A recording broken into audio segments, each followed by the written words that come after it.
This week on the program, I think this boat in this movie sinks because it's like 98% computer animation. This is Poseidon. I'm Andrew Jupin. Steven Sadak. Chris Cabin. Just in case. And we hate movies.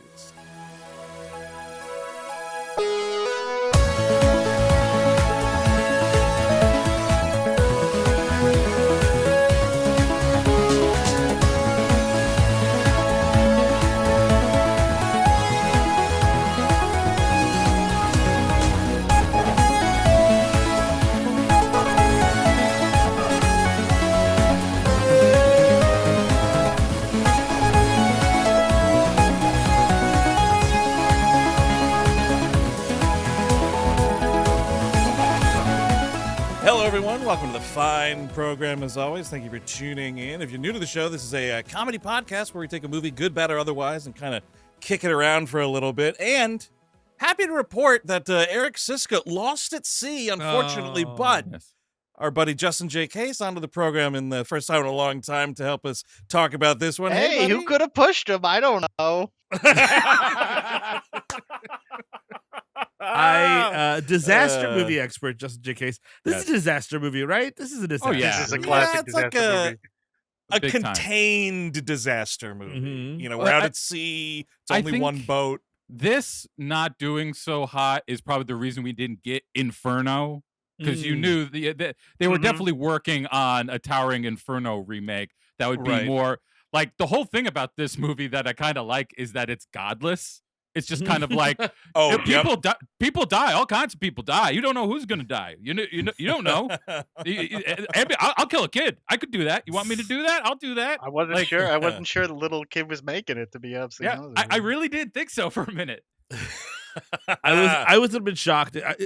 Well, you're right, godless, because the first movie, the OG, which I just watched for the first time. Should say, by the way, we're talking about Poseidon from Yes. 06, directed by Wolfgang Peterson. And now, Steve, you Wolfie. were referring to the Poseidon Adventure. Yes, which should also be called the Poseidon Tragedy, which I don't get the adventure Yeah. part when you're on a boat and everyone else dies but you. Well, It's if not really you an if you adventure. make it, dude, it's one hell of an adventure. Yeah. Victory. Yeah, who let to the victor lay the spoils. Like if it's your adventure, Yeah. It was my adventure, your tragedy. That Yeah. sounds great. Well, sounds like literally- a YP, not an MP. The only thing I remember from that first movie, and it's kind of funny because it's Shelley Winters having a death that is unrelated to the boat calamity Yes, that they're in. yes. She just kind of has a fat lady heart attack and dies. Well, she does a heroic thing where like she holds her breath for far too long, and I think that the idea is that is because they keep talking about her weight the entire movie. It's like, oh, this old Yes. fat lady isn't gonna make it, and then Oh, she like no. does this big heroic thing where she holds her breath, and then she passes away, and it's like after the heroics. But speaking of the godlessness, Gene Hackman is a priest in that movie. That's what he is. Or a preacher of some kind, and like Yep. his whole like philosophy, which this movie I would love a philosophy in this movie is this idea Anything. is like, oh, we you could pray to God, that's great, but what you need to do is work through what God gives you. You know what I mean? Like we're Yes. gonna do it together. So like this is a huge problem that we're dealing with, but God isn't gonna save it. Say God does exist, but we're just gonna work through this problem that God gave us. Kind Yeah. of thing. Well, yeah, it's very much, be a leader, be a problem solver in your life. Yes. That is what really God really wants you to be ultimately, is a problem solver. I mean, you say it should be called the Poseidon Tragedy, and I absolutely agree with, but it has to be the double Poseidon Tragedy, because it is both what happens to the ship and Gene Hackman's hair. Which yes. I cannot, if you haven't seen it before, Yeah. take a look now. It is horrendous. And they did a bad thing to my boy. They should have just let him be his normal haircut, and it would have been fine. If he's got this ridiculous comb over he Ugh. should know the second it gets wet, he's fucked. It's so gone. like, don't Yep. sign up for the water movie. No, Justin, don't do it. you've seen you grew up with the Poseidon Adventure, right? You've seen Oh, this a bunch? it's I'd say Poseidon Adventure was one of my first favorite movies. I loved all. Oh, wow. Yeah, it was just like I remember seeing it. And it gave me this like grandiose feeling of like watching a real movie. I think coming out of like Yeah. childhood programming. I think I just caught it on TV or something, and I recommend it already. So the original, not this one. Oh yes. What's the grim death situation in this movie? Because that's the one thing I forgot about this movie that we're supposed to be talking about, the 06. Like, there are just fucking brutalities left and right in this movie. Like, people are getting squashed, people are getting incinerated. Oh, man. Like, it's a fucking violent ass movie that I feel like they skirt an R rating because like it's all just like people getting whacked with things for the most part, but like Jesus Christ, there are some horrible deaths in here. They're incredible, and like I honestly think they're halfway to a good idea here. If you bump this up to like Ghost Ship / Deep Rising level of deaths, I'm getting on this ship. Like I don't need the supernatural stuff, but you got to get creative. Like there has to be sharks in the water. Somebody has to burn alive in the water. Like there has to be some really torturous stuff going on, because this feels like a horror movie that they just won't give over the idea that it is horror. Like they want to play up the tragedy of it so much more. And I'm like, that's not working. It mostly just feels like a cheap Titanic for most of it. Yeah. Oh, it's definitely cheap Titanic, man. And I, right down to like, like Titanic's got propeller guy and so on. But like we mentioned it already, but like the biggest difference is that movie is chock full of characters you care about, both big and small. And like this 06 Poseidon, I don't give a rat's ass about any of these people. The little bastard included. The little ship boy? Yes. He gets himself stuck in a cage? Yes. Let him go. Let him go, dude. I don't know how he finds. We'll talk about it. How he finds a cage. Yeah, he falls ass backwards into it. Now, before we get into the movie, let me ask you guys this. Anybody see this in theaters? What was everybody's experience with this one? I think I was with you, wasn't I, Andrew, when you saw this? Chelsea and I saw it at the White Plains movie theater there, the multiplex. I feel like I was with you, or maybe I was with Steve. I definitely saw this in theater with a group, with somebody. I first time I ever saw it was last night. Oh, really? Oh, okay. We got there late. Maybe he was there, you didn't know. Spying on a date, It's just a little hobby I have. Yeah, that's what good friends do. We Zodiac each other. That's all. You just kind of just breathe heavily through a mask.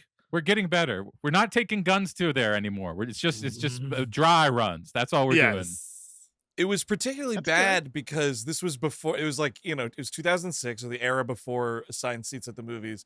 I remember like we got there kind of late, so we had to sit kind of close, and it was that White Plains multiplex had the fake IMAX where they like call it an IMAX, but like the screen dimensions aren't exactly right. But anyway, we were in the front of this thing, still a massive screen. Dude, when this fucking boat starts tipping over and all these people are going, I almost vomited. Like, I rarely get motion sickness, and I'm actually like really excellent on boats in particular. But something about sitting close during this movie, I was ready to fucking heave. Well, they really lucked out that the 4DX experience was not invented in the age of Wolfgang Peterson and his high points. Because like this, and isn't he also responsible for The Perfect Storm? Perfect Storm, a movie I've watched multiple times and cried every single time. Both of those times, if I'm in a 4DX, I'm losing all my lunches, several of them. Speaking of Storm, did he control, copy, paste that fucking big wave from one movie to the next? He might have. Just all right. Control C, Control V, new movie, big wave. No movie. Is this? Now I have the new movie. Now, come on. Let me put the Nazi submarine in this one, too. Come on. The wave and the Nazi submarine. This wave is so, like, the TTW, the time to wave, is admirable. Yeah. Yes. It gets to it. Yeah. Immediately. It really does. And I feel like that's kind of part of the problem, right? It's a damned if you do and you're damned if you don't, right? Because if it took a while, we're all sitting around, we'd be complaining, wow, what took so long to get to the wave? But what you sacrifice by having the wave right up front is you blow through all this like really weak character setup and give these people the tiniest little bits of characterization, and then it's wave time, and then all that other stuff doesn't matter. And I feel like at 98 minutes, you could have popped in like another 5 just to beef these characters up before wave happens. If IMDb trivia is to be believed, yes, that's what. There's a 25 minutes. There was a 2-hour cut of this movie, and a lot of it was the first half hour, which would make a ton of sense of just like setting everybody up and stuff, including, by the way, that Fergie and the captain, played by Andre Brauer, had an affair. Well, yeah, and of course. And that's what that moment. I was wondering. Yes. Yeah. Oh, obviously. Thank you. Yeah, obviously. That at the end, when they're so like delicate with one another, I was like, oh yeah, of course they're fucking. Yep, it's absolutely. Like, where did this delicate nature come from? Yeah, I didn't get it. He looks at her like, Fergie, it is time for us to meet the abyss. And I'm like, where did this happen? Exactly. That's not a look for just 2 coworkers on the same cruise ship, let me tell you. But yeah, so apparently that was what the first half hour was, which I kind of agree with you, Andrew, where it's like I do kind of love that this movie's 96 minutes and the wave is just the wave has set off before the credits. You know what I mean? Nobody knows it's coming. Absolutely. Yeah. Speaking of the credits really quickly, just to get this out here and then to get into the movie proper all the way, but I was curious about this watching it because aside from some spectacular kills, including some chef's kiss crispy critters, is this Wolfgang Peterson's worst movie? Because like I know Troy's pretty bad, but I don't know if it's as bad as this is. I think I prefer Troy to this, but barely, because it uses a good cast better than this does, I think. Sure. Okay. Yeah. Because I was going through, I was like, I don't know, Das Boot, obviously great. Air Force One, that's a good time. Oh yeah. I mean, Perfect Storm, I think is like it's fine. A mildly exploitative melodrama because those are all real fucking people we're watching die like that. Sure. Outbreak kind of rules. Yep, that's another solid one. Yep. Definitely a stay tuned. I've never seen Enemy Mine. I've always kind of wanted to. It's fun. Oh, the Lou Gossett Jr. Alien movie. It's a fun little movie. It's worth seeing. So this might be the nadir of his career here. I think it's his worst in that I know that he knows how to tell a story, and there's not a story here. The action is all very competent. I could have used a little bit more clarification as far as we're at A, we need to get to B. Yep. For a movie with like 12 maps, I'm always kind of lost. But yeah, good call. We are breaking out a lot of maps and floor plans in this movie. There's a lot of maps and floor plans. But I don't know what he thought. What if it's a big? I mean, it's Paycheck the movie, right? Yeah. Like, yeah. The first thing I thought of was anybody doing this for anything other than a paycheck, but that can't be. I don't know what fire he thought he'd set ablaze by making this film. I think Steve's right. Like, if we're making these like big, if the trend became such, right? Like, oh, Wolfgang, you did so great remaking Poseidon Adventure. Now remake Towering Inferno. Now make Airport 77 again. Like all that. Yeah, we get Airport 2006 or whatever, you know? It was, I mean, we were coming towards the end of the disaster craze. And at the end, you still have them trying to resuscitate it. Like that's with every trend. I mean, that's not just that. This was right at the end of it. And like, also that comes with, I also think, the Titanic thing. I do think like they were like, boats are big. Why not put more boats in theaters? I think we can. Why not? What else is big? Let's make a movie about that. Why don't we just put some money into Chris Columbus's The Lusitania? How about that? You know, and I bet you that is just going to put money back in the system. Well, because that's what movie studios do, right? They just go to the river and start panning for stuff. You know what I mean? And like once they hit stuff, like, oh, that's where all the gold is. So it's got to be all comic movies. It's got to be all horror movies. The gold mine industry. Yep. Yeah. It's got to be all. We did TV remakes for a really long time. You know what I mean? Like it could have been, Towering Inferno sort of blah blah blah disaster movie shit. You know. This movie also, I don't, Steve, I think you called it out on Letterboxd, but this movie's like aggressively 2006, and I think one of those ways, you just look at this friggin' cast list, though. You got Freddy Rodríguez, Kevin Dillon, Emmy Rossum, Josh Lucas, fucking Fergie, like we mentioned. This is rough. Yeah. I mean, this is as 2006 as it gets. There, yes, you've got Fergie in a film. You've got a significant poker sequence. You've got the mayor of New York is a hero. Like, what else do you need to make this as 2006 as it needs to be? The entourage is involved. It is fucking the thing that fucking tips me off is Freddy Rodríguez.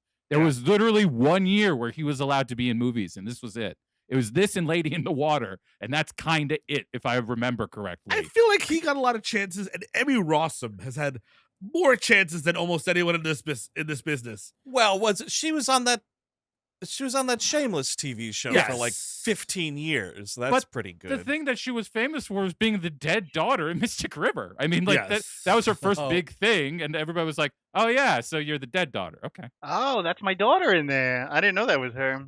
She was the daughter in there. Yeah. She's also, I believe she's the female lead in the Gerard Butler Phantom of the Opera. She is, yes. She is indeed. Yeah, that's one of her many chances that she got. Yeah, they keep on giving them. Oh, that's a movie I'd love to sit down and chat about. Let's do it, dude. Let's get it on the books. Terrible. That thing's a fucking stay tuned and a half. I haven't seen that one.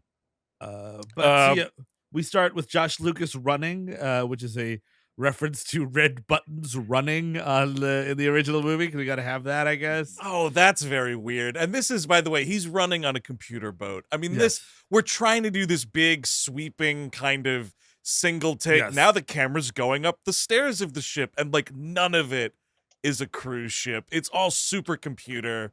But Josh Lucas is as the top billed lead of this movie. That did not happen very often, Justin. Am I wrong? Or like as a Josh Lucas expert? No, let me just check my Lucas files. No, the Lucas files say he's also not very good at this movie. I feel like, you can blame a lot. Like I do like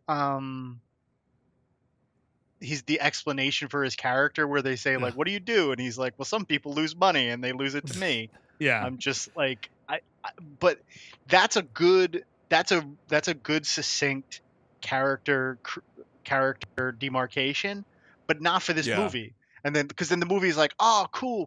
You're kind of a small, like a scammer. None of that's going to come into play into this film, but thank you. This episode's brought to you in part by Rocket Money. Managing finances can feel complicated and time-consuming, right? But it doesn't have to be. Rocket Money simplifies everything, making it so easy to see exactly what's happening with your finances, to track your spending, and it gives you control over all of it right from your phone. Rocket Money is a personal finance app that helps find and cancel your unwanted subscriptions, monitors your spending, and helps you lower your bills so you can finally grow that savings account. You can see all your subscriptions in one place and know exactly where your money is going. For any of those subscriptions you do not want anymore, Rocket Money can help you cancel them with just a few taps. Rocket Money's dashboard also gives you a clear view of your expenses across all of your accounts. You can easily create a personalized budget. You can get alerts on bill increases. And the new goals feature automatically saves money for you without you having to think about it, whether your goal is to pay off a credit card debt or put money away for a house or just build your savings. Rocket Money makes it easy. I'm walking around the house now saying I'm a rocket scientist because of this stuff. Rocket Money has over 5 million users and has saved a total of $500 million in canceled subscriptions, saving members up to $740 a year when using all of the app's features. So stop wasting money on things you do not use. Cancel your unwanted subscriptions by going to rocketmoney.com/WHM. That is rocketmoney.com/WHM. Again, rocketmoney.com/WHM, which stands for We Hate Movies. That skill of him as this like cool poker guy is not going to help them get off this sinking cruise ship. And I feel like, again, because he clearly has all sorts of like military training. Like Yes. Kurt Russell's like, oh, how long are you in the Navy? And he's like, oh, too long or whatever. And I'm like, what is this character? And I feel like you chopped the 25 minutes off the front of this movie. A lot of stuff like that just isn't making any sense. And that poker thing, because it's like the one detail, there could have been other details, is what I'm saying, that were given in the 25 minutes. And if that's the one detail that gets through, you're right, Jay. Like, I got no use for a card shark. This boat's sinking. I don't know what you're talking about. Like, you could, if he had beaten the Full House the Wave had, we wouldn't have this movie. It wouldn't be happening. You could have beat him right there at the table, and the Wave beat him though. The Rogue Wave had the best hand in the fucking business. That would be great. A big rounder style final hand. Josh Lucas v. the Wave. Dude, talk about splashing the pot, by the way. It's just like perpetually like cycling through the water. And it's like, well, could you, you know what? I'm going to stay. I'm going to stay. I'm going to stay with what I have.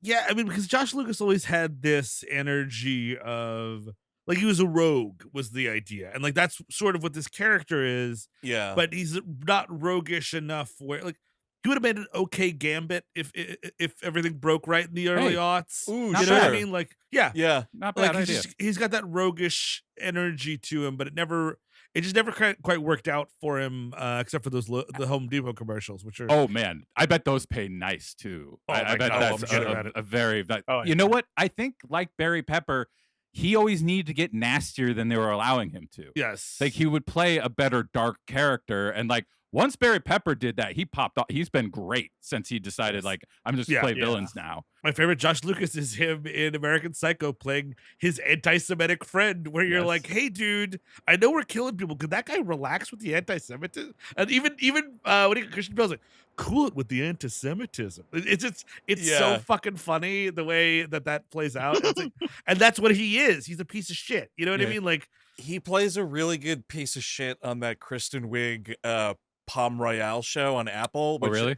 It's a recommend in this house. I think that show's a lot of fun. I literally have never heard of it because it's an Apple Plus show. I'm not kidding. That's not a joke. I've never heard of what Palm Royale may or may not be because it's Apple. Yeah, I mean, with Lucas, as far as like things where he was sort of top billing, like because he's kind of a good scumbag in that really shitty stealth movie. Yeah. Because he's like the third bill there, maybe second bill. With Jamie Foxx, that one? Yes. Yeah. Oh man. Yeah. He's also a piece of shit in the Hulk movie, which I haven't seen in forever. But yeah, he's just a nasty guy that hates the Hulk. Shitty guy. Yeah, like he's the shitty guy to Eric Bana. To Eric Bana. Oh, and the Ang Lee one. Okay. I think it's his piercing blue eyes. Yes. Oh, yes. I think they're just a little too. Like, I was under the impression that he was like kind of a cokehead in this movie. Yeah, I'd buy that, sure. But he did nothing to give me that idea. just his like presence. I was like, those eyes are too blue for me. Okay. Can we get into Kurt Russell? And I mean, like, it's such a fucking drag. Like him, this like, it's too like 'cause they give him all you know about him for the first like 40 minutes is he's a beloved dad that loves his baby Durder, and like he's very concerned about who's sticking it where and why. He walks in, she's about to S this dude's D, by the way. Sure. So, And she's like, we're just sitting, Dad. And he's like, come the fuck on. what do you think? And then we find out way too much, way too soon. He is the mayor, and he used to be a firefighter. There was some sort of scandal and something his wife. And then like all of that happens and none of it actually happens. But again, how does this apply to boat survival? Yeah. At The fire thing was helpful. Right, exactly. Yes. He knows his way around an emergency Yes. situation. He's brave. The fact that he's the former mayor of New York, like he's not even the mayor. She says like, oh, Yes. he was mayor when I was a little girl. So it's been like, I don't know, at least a decade since he was the mayor. You're really counting on that, like not getting a cynical reaction, because like what they're trying to tell you there is he's good at leadership, but everybody's like, I fucking hate the mayor. I don't fucking like the mayor. You show me a mayor of New York City that doesn't, at the end of the day, turn out to be a stand-up guy, somebody who I'd stand behind. Come on, everybody, we gotta get off the boat together. Let me tell you something, dude. If I was fucking stuck on a sinking boat with Eric Adams, I'd throw myself overboard. Or if we're stuck in the overturned dining room and we're stuck on the Poseidon, I'll stab myself in the fucking throat with a fork. That guy's not saving shit. If Eric Adams is on either of the Dark Knight boats, the other one's going up. Like, yeah. just know that now. It's just But don't this even boat think has about garbage cans. Oh, he is just hated in this. But yeah, you town. got Giuliani. I mean, maybe Dinkins would be an okay boat hang. I don't know. I don't I'll know. tell you what, Ed Koch hanging out on a fucking big swanky cruise ship like that would have been pretty fun. You want to hear a 12-second Ed Koch story that you'll Yes. enjoy? Oh yes, I Please. do. When I went to go see Prairie Home Companion recorded live with my father, and Ed Koch was there, and he immediately fell asleep. Oh, that checks out for a number of reasons. Yep, that's another thing I have in common with Ed Koch. That's a certain level of power. You just buy tickets to sleep at expensive places. Like, you just falling asleep I've at slept the opera. everywhere. Yeah, I've done it all. I slept at the Paris Opera House. So we have him, and yes, Emmy Rossum is his daughter, and then this fucking this fucking white sheet of loose leaf paper playing the boyfriend. The great Mike Vogel, 2006's Mike Vogel. Mike Vogel. I want to say, what is he in? Uh, He's not much. Yeah. Is he on the Tree Hill? One Tree Hill, probably. Maybe. Was he the he tree? he looks like a person that could have cropped up in One Tree Hill. Yes, he's always in a movie that I've always wanted to do. Anyone ever see the movie Grind? Ooh. The skateboard movie? Yes. He's like the Yeah. lead in that. Okay. I guess he's in Rumor Has It. Oh, he's in Cloverfield, which I haven't seen in forever. Oh. He's one of the Oh, dead dudes. yeah. Yeah. But like, yeah, he's just like, he's a nothing. He played Johnny Foot in The Help. Okay, great. Yeah, I mean, he's just the threat of penis in this movie. Yes. Like, that's literally, you could just have a penis walking around with Emmy Rossum. But that's it would why, be the like, same. I mean, I'm so, and I get it for like the storytelling sake, I guess. My daddy saved me. Daddy's got to save the little dirt or whatever. Yes. But like that dude is played by Kurt fucking Russell, and Yeah. the guy who survives the movie is Mike Vogel. It's not exactly Bruce Willis and Ben Affleck, is it? It's No, not. no, exactly it's not. that. Even though this I movie mean- steals the shit out of that scene at Oh the yeah. end. Oh man. Unbelievable. It's not, but if you laid out everything in the world and put them together, like they are the same thing. Well, yeah, Kurt Like- Russell just at the end of the movie needs to be like, "Hey, Mike, you want to do Armageddon for a minute? Okay." Yeah, he Armageddon's him. I don't think that anybody in this room didn't say to themselves, "Hey, Armageddon him." Yep. At the end, you know. Exactly. I'll say this, looking at so we're talking about like some writing choices here and whatever. It's written by a dude named Mark Protasevich, who his only screenplay credit before this movie was 2000's The Cell with Jennifer Lopez and Vincent D'Onofrio. And then the next year after this, he wrote the script to the Will Smith I Am Legend. Oh boy. He's got a story credit on the first Thor movie, and then nothing writing wise. Screenplay for Spike Lee's Old Boy remake. And then this was surprising. A show I liked, actually. He's the creator of that, speaking of shows you don't know about on Apple, Sugar with Colin Farrell. Oh, okay. Yeah. Love that So Colin Farrell. Interesting-ish career for this guy. He wrote The Cell. Yeah. Isn't that That's- crazy? If you put you put Poseidon and The Cell next to each other, they are not the same thing. That's actually. No. I have to say that he's impressed on I'm impressed by his diversity there because this movie is, I mean, there's like this reminds me of like Universal Soldier, where there's like 10 words, you know, like there's not Yes, a lot yeah. of chatting in here, and it's not a lot of like mind bending visuals. No. Mostly water. Yeah, it's mostly water and really bad CGI water, and then other CGI things that look terrible. Like, it really looks ugly. You know what's looking an ugly ugly and film. definitely created by computer technology in this movie? Richard Dreyfuss playing a gay man. It's rough, man. Like, what the fuck for? Come on. I don't mind it. I mean, I mean, things have come to light about Richard Dreyfuss lately that make it a little makes his age worse. But like, he's just like, oh, you know, I miss my male. He has to like, he's like, my lover, beat, who was a man. You know what I mean? Like, I it's mean, the dude, yeah, it's just like, but like, think about what he does as that character, right? Yeah. It's like that thing, which you don't know right away that it's a dude. No. Because you are introduced to his character crying on the poop deck, leaving a voicemail. yes. Oh, please call me tonight at midnight. Oh, I need you to call. I need to hear your voice at midnight. Oh, because it's New Year's Eve, by the way. Yes. We can't forget that. Yes. And then, like, later, he's fucking, like, in a moment of anyone can die at any second. And in fact, Freddy Rodríguez does die seconds later. He's, like, coming onto him. And I'm like, okay, this is how you present this character's screenplay. Come on. It's a very problematic character. But then when he gets scared, he flaps his arm like a bird. So that's a problem for me. It's just bad, man. It's very dumb. But yes, that's how we are introduced to him. Call me at midnight. Yeah. Crying on the phone. And then the other person we kind of meet here is Elan, played by Mia Maestro, who's been in a bunch of stuff. And she's like, you sort of set up at first, you think like, oh, she's like the girlfriend of Freddy Rodríguez. No. But not exactly. No. And that's The another stowaway? kind of weird thing. She is that's- indeed a stowaway. I Thumbs was gonna down. say, Steve is angry already. Steve is fuming. from the Stowaways beginning and of this. little shit boys or disgusting shit boys, whatever you call them. They're everywhere. I feel bad. Where's Eric? Check mark. But is this a weird like citizenship play? I was confused by what she's even trying to do. It's like I was trying to make it to New York, but it was too expensive. And then I met this guy at a club, and he said I could stay in his room. She's trying to see her brother who's sick in America.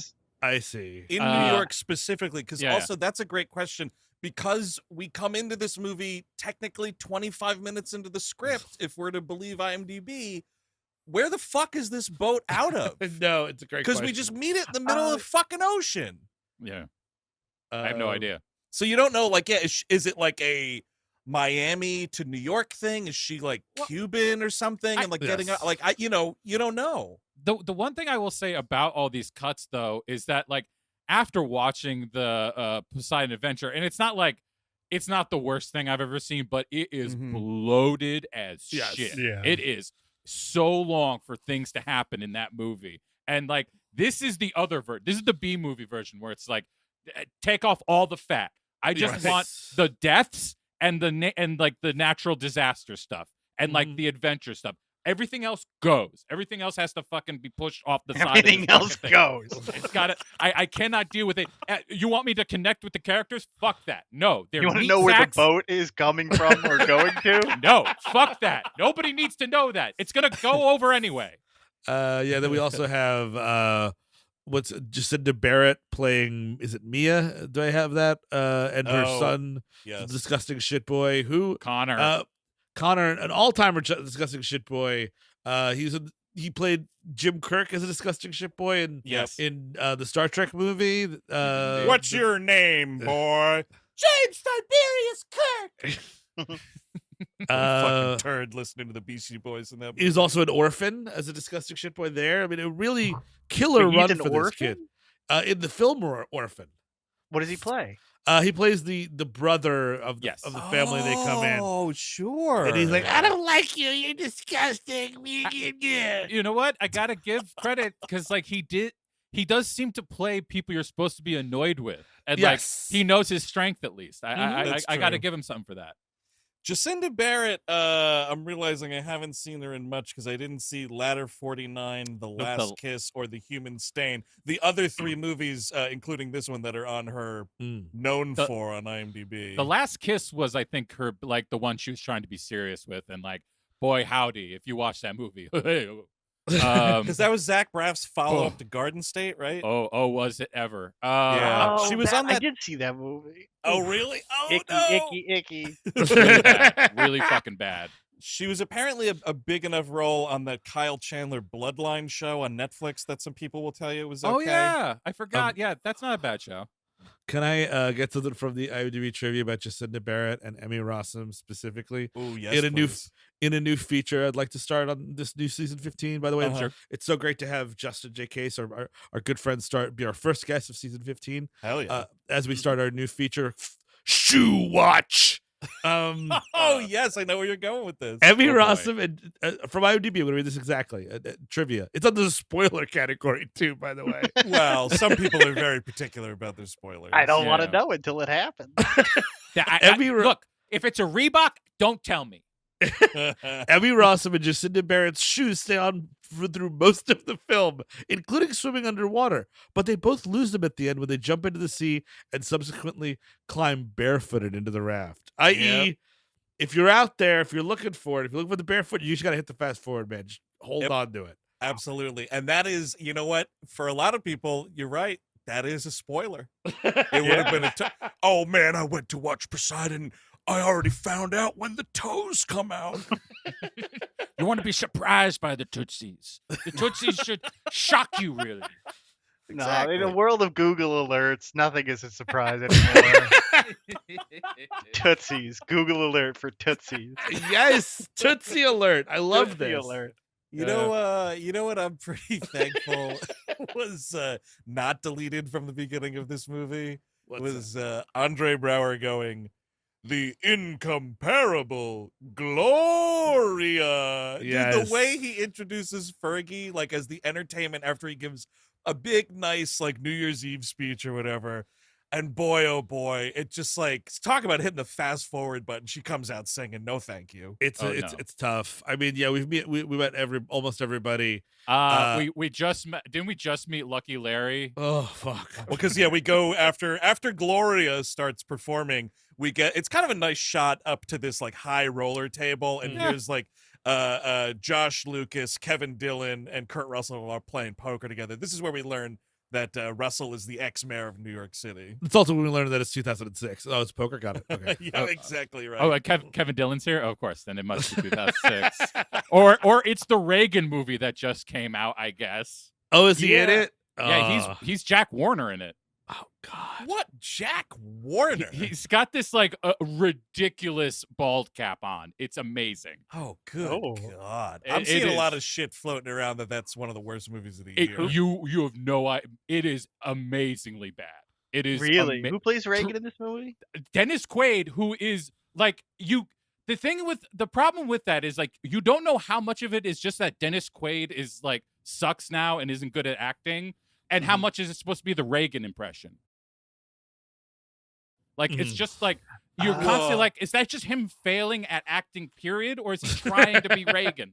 I really don't know. Well, so I'll jump in and say that I think it's a combo of stuff, but it's more definitely just he's clearly concentrating on doing a Ronnie Reagan impression, because I saw already the new I'm gonna butcher her name, I think Coralie Farja, the woman who directed the new movie The Substance with Demi Moore and Margaret Qualley.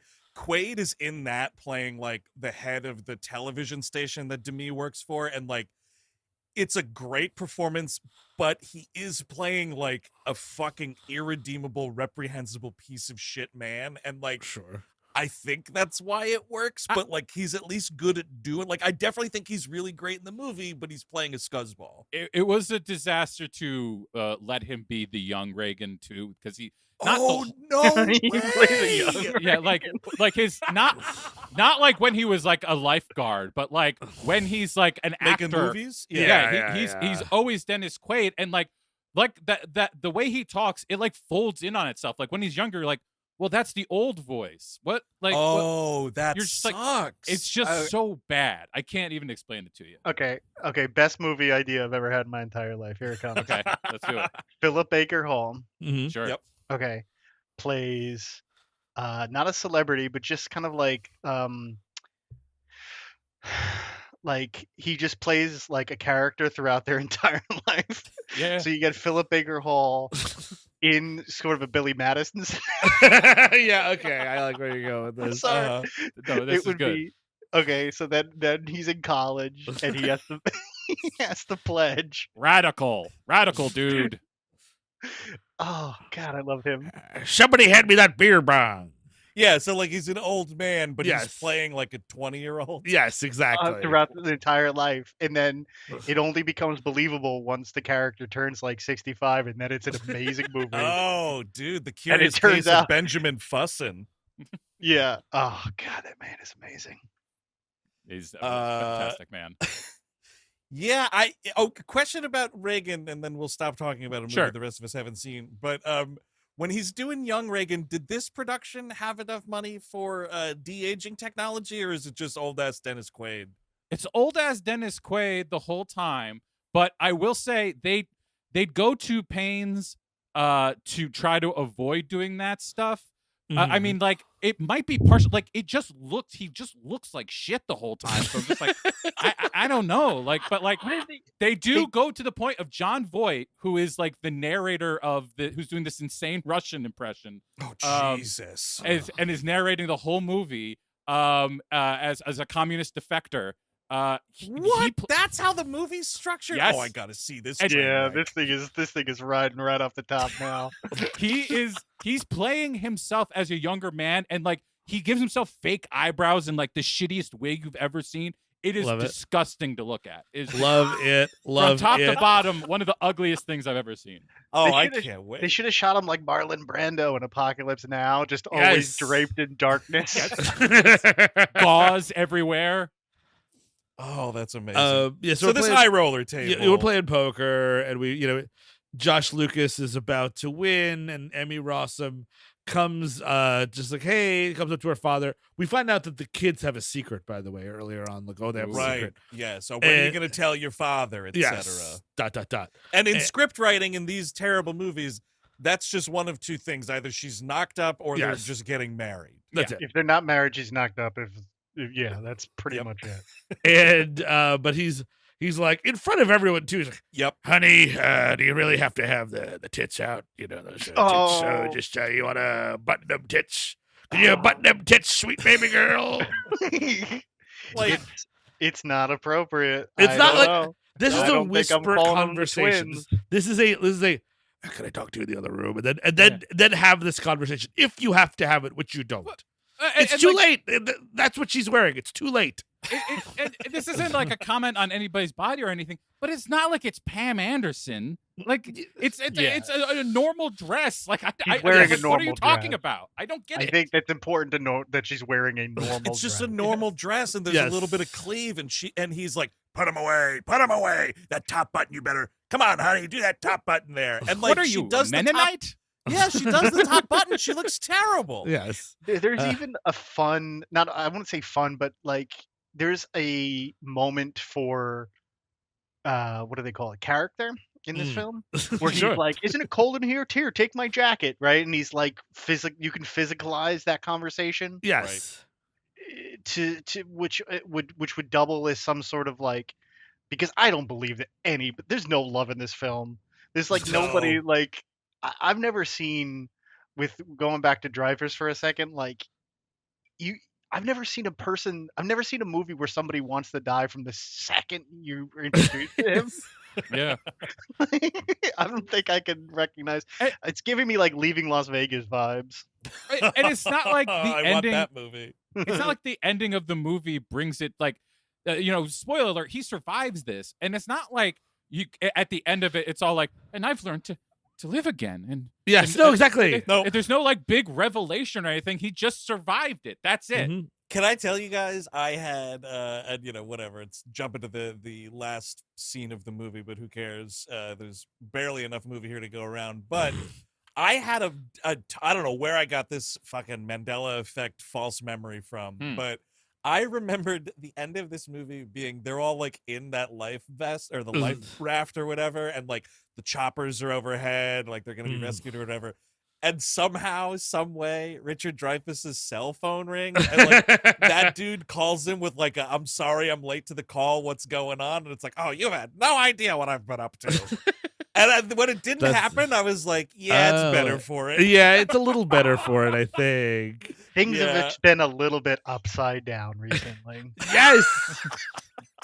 But so like an Emmy Rossum to get him back is like, oh, he's got a pair of fives, Dad. Really? So like he loses. This is a pretty high stakes poker match, by the way. I think the pot's got something like $40,000. At least, yeah. What does the mayor of New York do with this much money? What the fuck's going on there? Blowing it on fucking fraudulent lawsuits. I'll tell you that much.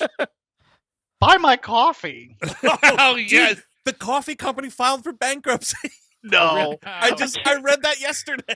Dude, I can't keep up with this dude's losses. It's beautiful. No, it's never ending. It's a rogue wave of losses. Oh, all right. Another $1 million idea. Sorry, I got him up there. A Rudy Giuliani like loss daily calendar. So every day you can rip off a piece of paper. It's another way that he's just defiled himself. So then, all right, here's my question, JJ. Where do you put him on the bed about to take his cock out in the Borat movie? Is that December? I think or is that maybe February for love? Steve, it's March 31st, my birthday. Because that's the most disgusting thing that I know about him. Well, no, I think February for the love, you have to go with fucking and marrying his cousin. Okay. I mean, that was true love. If you Yeah. ever saw it, that's fair. Valentine's Day for sure. Then the what's it oh god the landscaping. Yeah, What- four seasons total Thank you. landscaping. That's got to be like you could slot that June through August because he's sweating so much. It's like, oh, the dog days of summer, the fucking the hair dye melting days of summer. Yep.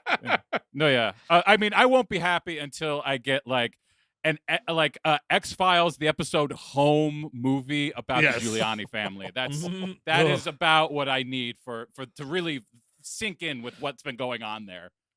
But so whatever. We see like Jacinda Bennett and her kid bump into Josh Lucas, and he's like, "Hey, watch your kid," or so. He's like kind of being a scumbag, but kind of flirting with her too. And yeah, like, there's some flirting going on, and she like calls him on it though, because she's like. Because he says something like, "Oh, are you and your husband taking the kid on a trip or whatever it is?" And she's like, "I've seen you clock my wedding ring finger twice now, and are you just asking me that? So I will." Then you already know the answer to the fact that I will answer, "No, I'm not married." She really calls him out on it. Well, he's pulling the Al Roker in Seinfeld. Is it your boyfriend gonna miss the seat? I don't have a boyfriend. Interesting. Yeah. I'm a professional gambler. How you do, ma'am? It's like I'm a mom, and that's the only thing you know about me. You have no idea what she's doing on the boat. Like that, and that's the thing too. Is like you don't know why anyone's on this boat. And like aside literally from Elena, who is the one that is stowing away to meet her brother, no one else is going anywhere. I don't know. And like because you don't know anything, Steve, it feels like, and it didn't, but it feels like this cruise is just to celebrate New Year's Eve, and it like, took off that day. Because I'm sorry, I mean, I'm trying to think now. I mean, I've seen a lot of movies that take place on cruise ships in one way or another. Like a lot of especially a lot of like old timey, like 1940s Hollywood movies. There's a lot of passage kind of story. They all start with them getting on the boat. They just wanted to make it lean. Like that's just like the idea is that you cut all this shit off, and then you have the positive of it being lean. But what you have left is not particularly good, I must say. Like the fact that like Dreyfuss's like Nelson's whole characteristic is like up until this point is okay. Husband or male partner is leaving you. B, you can afford really good wine. Yes. And C, you want to commit suicide. Yes. And like that is essentially what we get to him. And like it doesn't like we don't learn anything great new through the adventure. Like there's no great revelation about him in that. It's just this. This is it. Like the paltry fucking pickings. Well, because he goes out. He's sitting with a bunch of friends of his, and he orders like, They seem like they like him enough. I think they're hangers on though. Yeah, oh yes. I think they were like, hey man, this guy's gonna off himself, which means he's clearing out that bank account one for days. So do you have your will on you? Because I mean, you could just mark that up on your own, you know. Cool. Let me. Yeah, I'm a lawyer. Let me take care of that. Oh yeah, so Bradley is off of your will, right? Good. Fuck Bradley. I am here to help, as you know. I think it's very generous of this character, who intends to end his life in minutes from where we are right now in the movie. But I gotta say, generous. You splurge on this bottle of wine that costs $5 large. That's very cool. But there's I don't know, 6 people sitting around that table. Mm-hmm. You're not getting a ton of wine out of that bottle. Yeah. 6 people are sucking on the teat of that thing, man. It's definitely a small pour, and I do kind of like the idea that this is you. I think Steve said something about this just being a New Year's Eve thing, and that's it. Wouldn't it be fucking hilarious if this was just a little bit off the port of New York? Yes. All this happened just a little bit. Right? Yes. You just barely can't see the city anymore. Yes. Well, that'd be great because then the wave is coming, dude. Yeah, finally. Well, exactly. There's your disaster movie. Shit's hitting land now. Rogue wave, here we come. Oh, there's a cruise ship that's stuck in Lower Manhattan now. That's something. Yeah, your eyes weren't bigger enough. Nobody knows why that wave. Nope. Isn't the captain it's a rogue wave? Yep. And they're that's like, it. yeah, okay, yeah. So what causes it? At least in the original, there was some sort of an earthquake somewhere. Yeah, and that all I need is a tectonic shift, and I'm fine. That's it. And I'm begging for one. But yeah, so and again, he's like, oh boy, I really miss you today, and I guess that's the end of my life. And he's got 1 foot over the rail. He sees the wave. Yes, and he decides to go back on the boat. This is a cry for help. I'm sorry, but yeah. If I'm in that situation, I see a wave and I go, listen, that's a wave, but I'm undeterred. Yeah. I made my decision. I made my decision. Well, no, but that's even if you are I'm 45% ready to kill myself, and then you see that enormous fucking wave, you're like, so I'm gonna go in there and get impaled by someone else's fucking toes. No, you know what I mean? No, I'd rather fucking surf the fucking big one and die. Yeah. You missed this point entirely. I think he went back in to get the boogie board. I see how much if he could really take on this wave, because how the fuck does none of the radar equipment fucking pick this thing up? Did it just manifest out of nowhere? We have 1 second where the radar guy is like, "Ho, my ho, dear, something's off. Something's off. Something's off." He says it 3 times. And I would love it if there's one thing where he's like, "Oh God, oh my God, it's coming." Let me guess, the captain's with Fergie? Of course, I gotta fucking deal with this because the captain had to see Fergie tonight. That's another thing I gotta deal with. Yeah, I mean, when he goes, there's something wrong, and then he's like, is it a wave? Yes. Because you're right, because there's another dude I don't know if this guy's the second in command or whatever, but there's another guy behind him who's like, what's off? What are you? Yes. Hey, Jeff. What are you talking about, man? What's off, man? Because the dude's not like, oh, I hear something, or what's that uptick in the, wind or anything other than something's off. Would you smell it? I don't understand. If somebody says something's off, yeah, my eyes what? Did you eat something? Or I don't even know that it's related to the sea the way that he says it. Yeah, it's oh, you had the Clams Casino at lunch too? Yeah, I'm feeling the shits are coming. I feel something's off. We're out of cocktail weenies. Yes, exactly. we gotta get more weenies. Can we get a ship out here with more weenies on it? I gotta say another thing here, as far as this movie not knowing how to do things. Sure. They have this big New Year's Eve countdown and we get to the new year and everybody's cheering. And instead of right away breaking into Old Lang Syne, which this band would do, instead, they decide to have the score just do this swell of triumphant music. Everybody's fucking high-fiving and hooting and hollering. that's the music for the end of the movie when whoever has survived like finally heroically jumps off the boat to safety. And meanwhile, so you're not Dustin Hoffman, you wish, Richard Dreyfuss, or trade down, and he comes in and he's like, huh, ha, wouldn't you be like, there's a there's a big wave out there, there's a wouldn't that be sort of something? But he just kind of comes in and like takes his seat or something. I don't understand what he does, and it's very funny because he goes back in, this, oh my god, you guys know, it's very funny, and it's what sets him to go off on the balcony in the first place. He checks his cell phone at midnight. Yes. No messages. Yes. He tosses it in the sea lest we forget. So Yes, that's it. Yep. No coming back from that. But you're right, like he does just go, and that's what I thought he was gonna do, Steve. Like, yes. Everybody, oh my goodness, everybody, look what's going on out there. And yes. He just goes back inside. Yeah. Well, I think maybe inside his head, he's decided that if since he knows the rogue wave is coming and he knows what it's going to do, he has some idea of what it's going to do.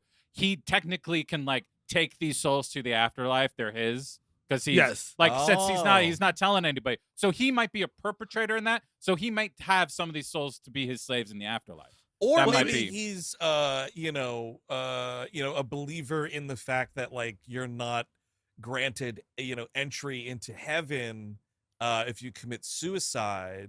Like your soul is damned. So he's like, oh, perfect, I still want to die, but this wave's gonna do it instead. But the weird thing, I mean, like he acts like I did when I broke my buddy's Nightcrawler toy and put it in my pocket and pretended like nothing happened. You know what I mean? And then like, and now it's just lost. You know what I mean? Nothing happened. It's just lost. You know? That would be funny. Also acts like when you hear something at night and you're just like, well, I have animals, I'm sure it's an animal, but then in the back of your head you're like, I don't know what that sound was. Exactly. I'll just go to sleep. He just comes back to the table and like they're all like talking amongst themselves and he's like looking and darting his eyes everywhere. He's like, you think he shit himself? I mean, that is the look of someone who's looking for a way out, and like the emergency in this, I think it's a toilet thing. Yeah, he's probably shit himself. Thankfully, quicker than we got to it, the wave hits the boat, and it's a great sequence. It really is. It's this movie turns into a Hellraiser movie for like 7 minutes. It's just like pure carnage and boat passengers, you have walked through the hallway to hell, which I'm going to now fill with fire. Oh, sorry, I got this lament configuration game on my phone and I was kind of playing with it. Dude, fire rips through this hallway like a fucking dragon breathed down it. It rules so hard. Turns your lungs to rice paper, as he said. Oh yes, oh yeah. When Kurt Russell's talking about that flash fire or whatever, flash fire, and they're like, "What is it?" And they're like, they're like, "So it's a fast fire? No, flash fire." Like, okay, so they're dead, right? He's like, "Oh yeah, but I'm not done with them yet." So what happens is your lungs, because it's the only time I think, it's one of the few times that his backstory pays off in the smallest of ways. Yeah, and when I say the smallest of ways, I mean that because he was a fireman, he can tell when people are dead. And he's like, "Don't worry, I'll pronounce the cause of death. Fire. They are dead from fire." This one was flash fire. This one was fast fire. Yeah, this was just normal hallway fire. Fast fire, you get caught up in love. Oh, and the boat is tripping over. We get some like great impalements here, some like real fucking falls. Like, dude, a lot of people hitting things. Like, the sound design of this movie is kind of great. Like the sound of the thuds as bodies are like hitting the floor. Oof. And this lady hit this. There's one lady that really gets it, who gets from the top all the way to the bottom and is screaming for her ever-loving life the entire way. That's a big one. Yes, I really like that one. Yes. Just a lot of good falls. This is, by the way, should be unsurprising at this point, but this is where when everything's like going literally like tits up. This is when I was like in the theater, like, I think I'm gonna hurl. Yes. It was particularly brutal here. And that's, this I was gonna ask you guys, wouldn't it be funny if because actually I can't. Does he make it out of this movie? I can't remember now. If this Kurt Russell character was his character from Backdraft, Steven, whatever the fuck. I was thinking that same thing. He dies in Backdraft. Ah, damn it! All right. I wanted a shared universe so poorly. That's a movie. That's a stay tuned. Oh, big time. If only for the "that's my brother out there, god damn it," which he says right when he dies. It's so good. So yeah, everyone in the ballroom is fucked, but then also everybody that was in the disco downstairs or whatever is also fucked, and that's where like Christian, the boyfriend, and Emmy Rossum were, or whatever. He's got his legs stuck under some scaffolding that fell. Oh, the other thing that's brutal, speaking of fucking like fatalities and stuff, there's just that one sequence where you're watching like 2 or 3 people just get electrocuted by cables. Oh yeah. Oh, they're getting zapped. That's man. That's the stuff that I really am like, this is just a horror movie. Yeah, just, you gotta lean into it. Like, what's interesting about this is the way it deals with death and the way that are just fucking bodies piled up everywhere, and not like CGI bodies, like real fucking bodies of like, extras, of course. Yeah. But like, I'm like, dude, this works. The fucking Emmy Rossum "don't get dick down" speech does not. Exactly. Well, that's the weird thing is like the what do you call it there? The you want like a little bit of setup, even with like, Freddy Rodríguez when he like talks to Elena for a second. He's like, "Oh, you got to get back in there. I'm gonna get in trouble." Like maybe he talks to 2 or 3 people who work on the boat, and then you see them get cooked up. You know what I mean? Like that. Yes. At least is setting something up where I'm like, oh shit, his friends got murdered. You don't see any, like, it's just a bunch of random CGI people just getting butchered one after another. Yeah. The fucking carnage of this film. It's I really wish that there was a better movie, and this is why I think we keep going on about the lack of a first and third act. Yes. Yeah. Which I don't know. Yeah. I'm an old-fashioned guy. Some might say movies need those. Yeah, I like a first act, and I also like a third act. Yeah, those are nice. Dude, funny enough, like I was having some flashbacks to the Shyamalan flick Trap, because that's a movie that I thought was like entertaining enough, but like that movie's missing the first 25 minutes. I'm sorry. Like, there's no fucking setup for that movie, and to make up for it, they just have a bunch of really clunky, shockingly, really clunkily written expository dumps, mainly from one security guard character or like a merch sale guy, actually. Sure. And like that's how the movie makes up for it. Whereas in this movie, it just doesn't give a shit, and there's none of that. It's just people dying, and we're racing towards the credits. That's it. The boat starts to flip. The boat does flip, and in the original movie, it's this thing where where the boat, he's not the captain, he's like one of the top ranking captain people on the boat is saying everybody has to stay here. It's much less people in the Poseidon Adventure is like maybe like 70 people in that room, and this is like hundreds of people, right? Well, because we didn't have like these huge it's a floating city kind of cruise ships back then. Oh yeah, there's elevator nightmares that happen in this movie too. Holy shit, is that something else? Absolutely. They did the like where there's spikes at the bottom of the elevator shaft for no reason. Yep. The only reason is for Freddy Rodríguez to be impaled by them and die immediately. Yeah, so listen, we tried to buy the elevator shafts from New Jersey, which has very, very, very common regular elevator shafts where most elevator shafts come from.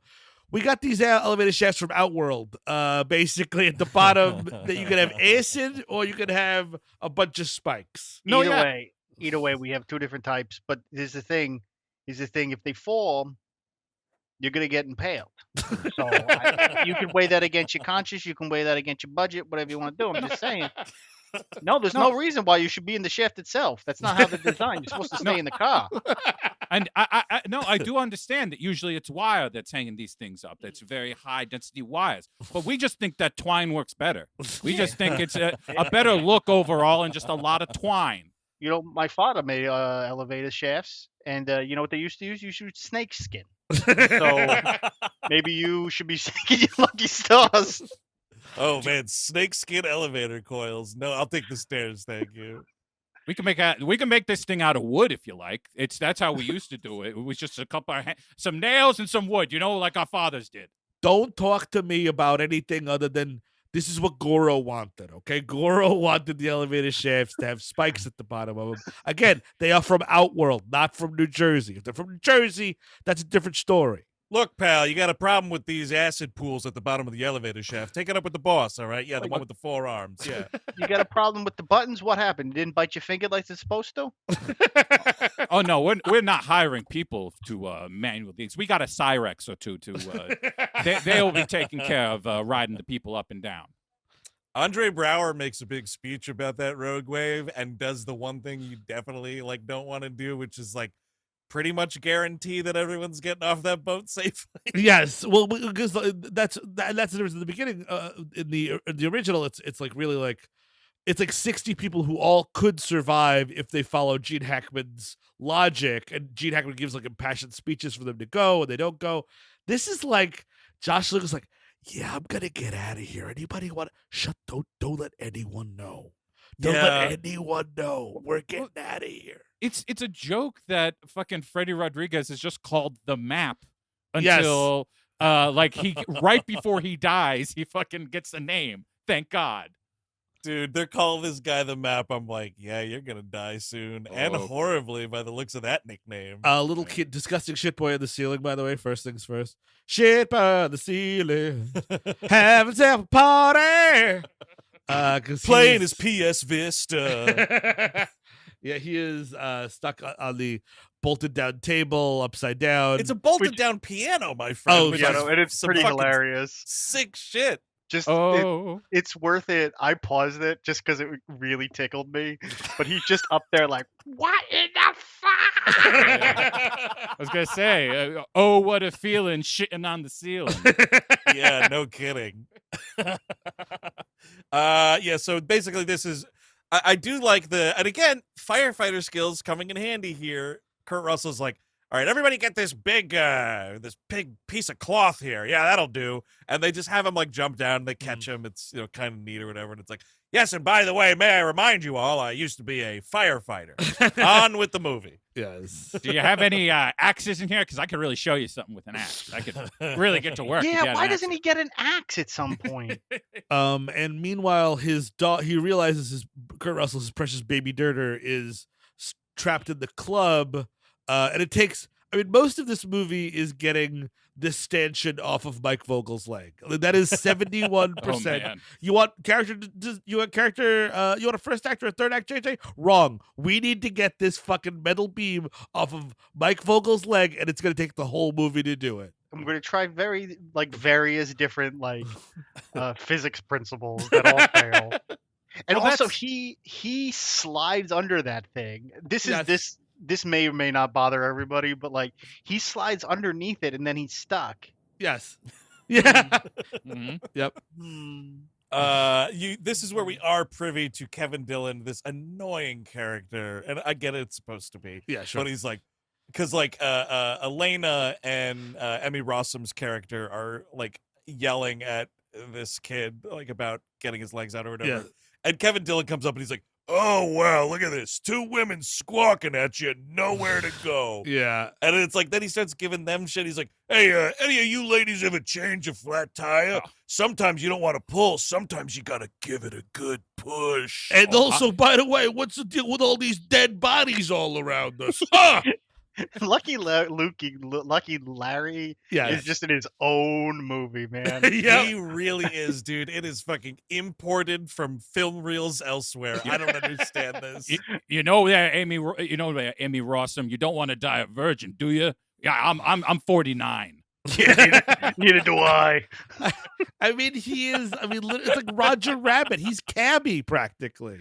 Hey, who wants to get fucked in the ass? Oh, Lucky Larry. I love that he just grunts when he walks. I'm surrounded by death, and all I want to do is get one last BJAOR. He's a disgusting man. This is, yeah. Do you think anyone was like flirting during 9/11? I don't think so. No, like, I don't you think know what so. I mean? Like, That's just my guess. I mean, maybe yeah, I'm wrong, exactly. but The that- first my tower guess goes is no. down, and in Tower 2, someone's like, "Hey, you want to fucking go in a closet and fucking make what happen?" Oh, I mean, if anybody deserved to die on that day, it would be the guy who was just like, sees that happen, is like, I have to confess my crush to you, honey. Looks at the Oh, lady, He's it's like, like, oh, cool. I jeez. got nothing else going on. Sure. I definitely want to talk about this right now. So our two sort of converging gangs meet up into one super gang, which is like the cast of the movie right here, and we got like this is where we learn that Richard Dreyfuss's name is Nelson. First of all, Yeah. he goes to give Elena some water, and this is where we get her story, where she's like, I had to get up to New York, I had no money, and I met this guy at a club, Freddy Rodríguez, who says like, oh, I bunk with him for passage. He was pretty nice, you know. It's sort of setting in, because you expect it to be like this guy was going for a little quid pro quo, maybe like, you can sleep in my bunk if Yes, and exactly. she sort of is setting the record straight here, like that's not true, and also like really kind of hammering home that they're not in a relationship. no. But maybe she hit it goes just for pretty fun. far out of its way to make that clear. Mhm. But you can't tell, like from the beginning of the movie when Yeah. he's yelling at her to get out of the kitchen, like I could get fired or whatever. You don't know at What's that going on? moment if they're like, you sort of assume couple, but maybe it's brother and Yep, sister. cousins. Who knows? It's Yeah. it's awfully flirty, and unless you are Rudy Giuliani, I don't think you're cousins in that fact. But- Get out of here, my sexy cousin! You're gonna ruin everything. Dude, when you can't make a marriage to your own cousin work, I mean that's Oh my god! Even really what's his name? embarrassing. What's his name? Jonah Hill. Yep. Even he ends up with his cousin in that Wolf of Wall Street movie. It worked out Oh, just yeah. fine. Oh, that's right. That is a great line where he's like, well, yeah, we are technically, we are cousins. Yeah, I guess so. You know he had that conversation. He's doing such a good fucking Strong Island voice in that Oh, movie yeah. too. It's Oh, awesome. man. And it's like we're trying to get to the club to save his dirter, and Josh Lucas just knows that he has to go out, and we get our intrepid team here of people that want to go, which is all our main characters, and we're going. We finally meet up with the other folks, and we go into the kitchen, which again, it's a Hellraiser movie. Like a butterball needs to be eating fucking ice cream on the side here, with all of the murderous carnage and blood and fucking gristle everywhere. It's really insane. Like there's one moment, I think it's around here, where they're like, oh yeah, because I think they're trying to get out of the kitchen or something, and it's like, oh, if we just get through this part or whatever, and like they're having this conversation, there's just a dead body like 4 feet away from them, slowly being engulfed in flames as they talk through this. So yeah, I don't understand why you don't want to fuck me. No, you ignore the bodies. Why don't you want to fuck? He's got nothing to do with it. He's got You want him to get in on it? I mean, I ain't done that before, but I'll give it a try for you. Just like there's like just death everywhere. But yeah, so they like we said, the gang meets up and everything. Their big thing right here is they have to get over this huge drop in this like fucked up metal shaft way kind of a thing here.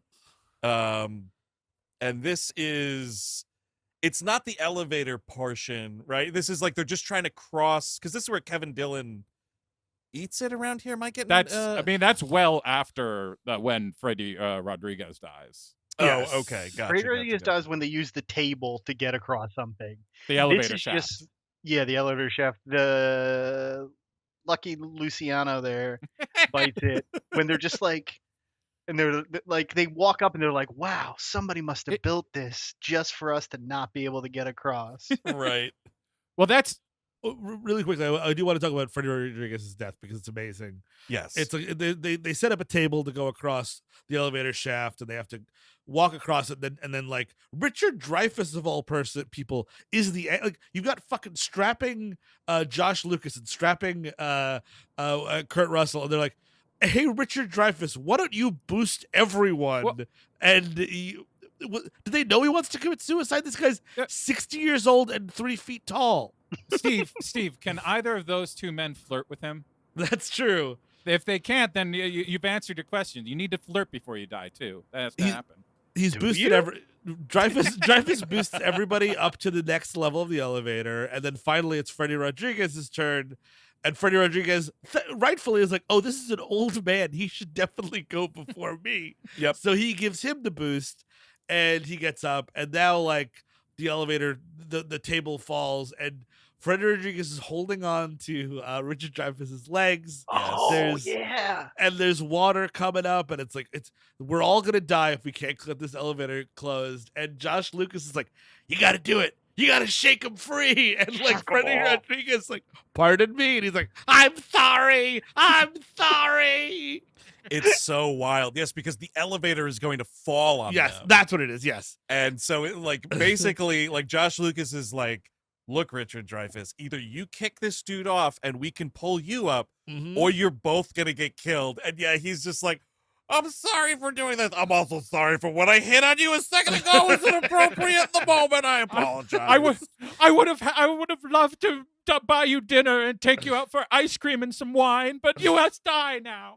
And this is like he fought, and you see the body hit the fucking bottom, or I guess it's technically the top of the shaft. Everything's upside down. Yeah. He lands, totally pierced through all the spikes and shit. They From get Outworld. Dreyfuss up. Yeah, for the Outward elevator service, yes. And then, like, it drops down, and you see the elevator hit, like, where his body is. Like, it is so grotesque. I can't tell you. A classic double tap. It's a classic. Yes. Gotta make sure they're dead. Richard Dreyfuss's character was suicidal before. Now, every time you close your eyes, you're gonna hear this dude scream and feel his hands clutching to your legs for life. That's what you have, that you're carrying with you. Yeah, I see what you're saying, Steve, but I think you're not thinking clearly. What, of course, he's going to do after this is become a serial killer. I see. This is after this. He got a taste for it here. It's like if I do it like it's almost my fault, but not really, then it really feels good. Then accidental deaths that I'm just involved with in some way, feels good inside. And so, see, I was getting mixed up in my notes here because this is what I was talking about when Richard Dreyfuss meets Elena right after murdering her friend. And then, like, you know, gives her the water and he's like, hi, my name's Nelson. Who are you? Let's talk for a little bit. And then, like, she tells the whole story about meeting Freddy Rodríguez. And, like, the movie never at any point lets her find out what he just did. But, like, I also don't know that Richard Dreyfuss knows that she's talking about the guy that he just kicked down the elevator shaft. I don't think he does. Good point. I think he is clueless on that. And like that is a moment for drama later. Like it's fine if you don't want to do it right then and there, but then later in the movie you have some downtime in the script, and it's like let's take a breather here, and before we got to do the next climb or whatever, he fucking says something about kicking this guy. She puts the pieces together. There's a bit of a dramatic moment. That, heaven the fuck forbid there's a dramatic conflict. That could happen in a movie. It's not going to happen here. It can happen in a movie though. Sure. Oh, sure. Those are all great ideas for a film. The drama would have to do with fucking, of course. If it's in this one, it has to somehow do with fucking and boning. But then this is where they get to basically one of the big, open areas of the ship, and it's like, oh, we got to get to the other side. There's this like inside, one of those like inside, but like it's an elevator kind of a thing. Yeah. It's like see-through. You can see the whole ship as you go down and up or whatever. One of those things has kind of fallen across the way, and they realize they can kind of climb over it or whatever. And this is fucking dude, Kevin Dillon. Oh yeah. Just being wasted and like making fun of this girl, like, oh, daddy, please save me, to like Kurt Russell. And he's like, this is where you learn about Kurt Russell's like mayoral run or whatever that was short-lived. He's like, you quit being mayor and then you lost your wife or some shit. Yeah, exactly. And then she's supposed to go first because women and children first, and he's like, I'm going first, I'm lucky fucking Larry. Yep. And he just gets absolutely annihilated, which is fantastic. It's great. Like you hear all these like bolts popping out, and they're making like pew pew kind of noises. Yeah, it's like, oh hey, who's fucking shooting at us? And it's like, dude. And then this, I don't know if it's part of the engine or something. Yes, This huge piece of machinery falls on this dude. Yes. I mean, first of all, who's shooting at you? Anyone who's met you. The right Fair answer enough. to that. But yeah, like a whole engine just fucking takes him out. And then like, again, he's kind of a double tap too, because he has that and then he drowns in a fire fucking bath. There's no way he survives that thing falling on him, though, dude. He's killed instantly. But then he's all worried about his flask, which is so funny because you know that flask had a first act appearance. Yes, dude. Thank you, JJ. You fucking read my mind, my friend, because he drops it. And you know, right, that because we've all seen movies before. Yes. That flask holds the luck power of Lucky Larry. Yeah, right? you're right, And he has fucking said some bullshit at the beginning of the movie of like, speaking of fucking who's shooting at us, some guy in Vegas shot at me and this fucking shitty flask was in my breast pocket and saved my life and I became Lucky Larry and blah, blah, blah. He drops his lucky flask and then a huge air conditioning unit falls on him. Whatever his special potion is in there, it's what Joaquin Phoenix was making in The Master. It was it was just whatever fucking paint thinner and broken dreams. cleaners of several different sorts being sloshed together with ice.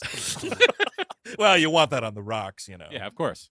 And so now we're just kind of going around. I mean, like, and this is when, like, I do think the original film does a better job of like explaining what the map is, how we have to go, and where we have to go, and why we have to go. It just gets really muddled from here on out where we're going and why. Yeah, you sort of lose any orientation anyway. Yes. You know, like Josh Lucas at this point, because that thing falls on Matt Dillon, they can't, or Kevin Dillon, they can't get across.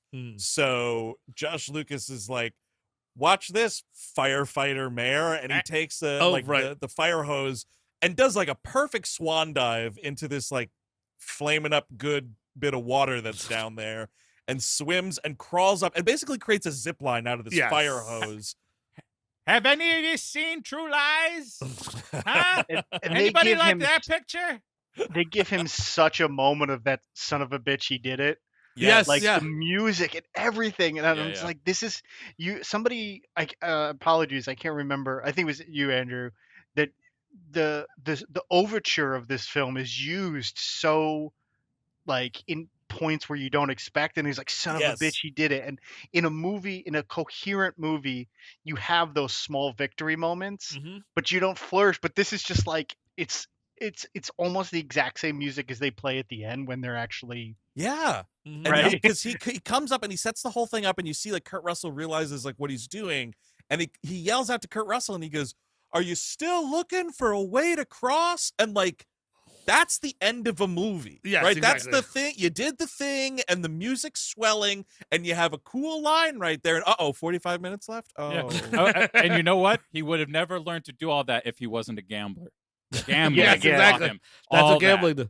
That doesn't turn you into a weird toad person who hasn't seen light in years. No. You're in peak physical shape and can do double fucking Lindy's and backflips. It's either that gambling magic or the too long of time he spent in the Navy, we're told. Yeah. Neither of which particularly makes sense here. No. If he wants to say that he was a SEAL, Navy SEAL, sure, do that. I feel you can put that on a character and then, that motherfucker means business, you know what I mean? But like, I just kind of spent too much time in the Navy. I got a thing for authority figures. Like, big old fucking whatever. Again, that would be an act. That would have been quite I mean, he could have had they could have made him into a real superhero by making him a SEAL or something. But again, the whole movie, I know so little about these characters that I guess it's to their advantage. Like if Kurt Russell just punched through a wall, I'd be like, oh, okay. Yeah, exactly. Because I don't know how strong he is. Like I don't know anything about what he's any of these characters are capable of. You see, honey, look, cousin fucker of mine, look at that. All mares can punch through a wall. That's the known thing about mares. When Kurt Russell saves Emmy Rossum, when he comes out from the darkness, there's like an earth shaking, Daddy, like immediately, and then on top of that, he does a zip line with her. Yes, it's like to go across this. Aren't you going one by one in a scenario like that? I would think so. Absolutely, this dude just fucking tied a hose to a thing. I'm one at a timing it. She is daddying out in this movie. It's rough. It's left and right. That's like 80% of her dialogue. It's really creepy, man. If you're gonna be doing this, like, it's got to be like a teenage person or younger. She's in her you know what I mean? mid-20s, calling this dude daddy the entire time. And maybe married. it's because and she's secretly engaged. I think they announce it here or whatever. This is basically the elevator sequence, the shaft sequence where we're going up the shaft and trying to move. Oh well, hang on a second. You're right, but because this movie remembers every once in a blue moon, we got to get back and see what's going on in the ballroom. And holy shit, I mean, this is the end of it right here because it's Andre Brauer looking around. He's like, "Oh, I told everybody we're guaranteed to be safe. All right. Doing okay so far. Oh, hey.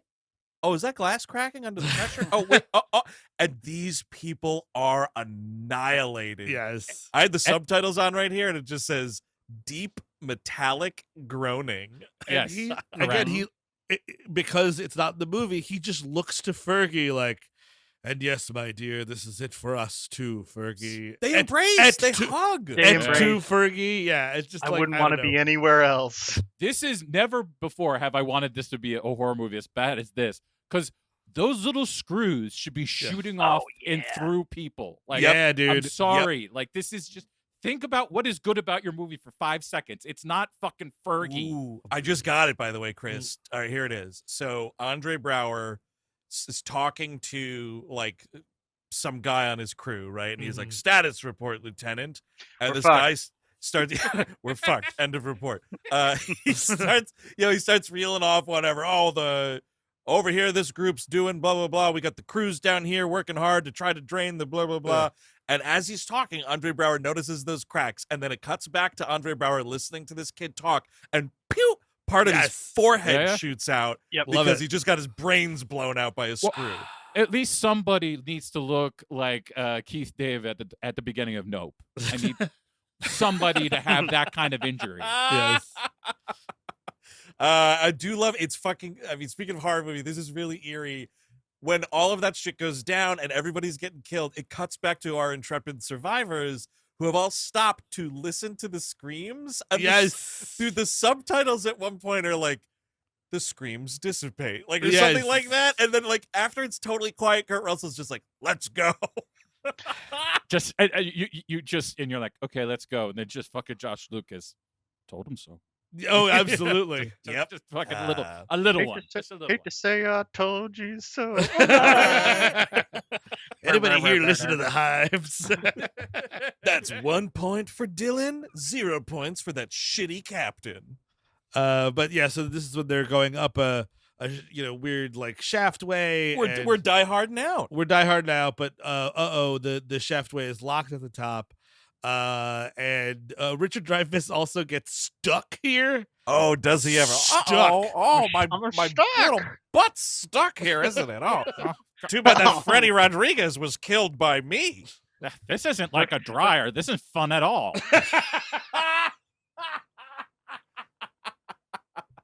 Yeah, he's got a tight tuchus. It's so funny. This is also where, man, talk about of all times to bring shit up. Kurt Russell giving this kid shit for not asking his permission for the hand in marriage and whatnot. Jesus, man.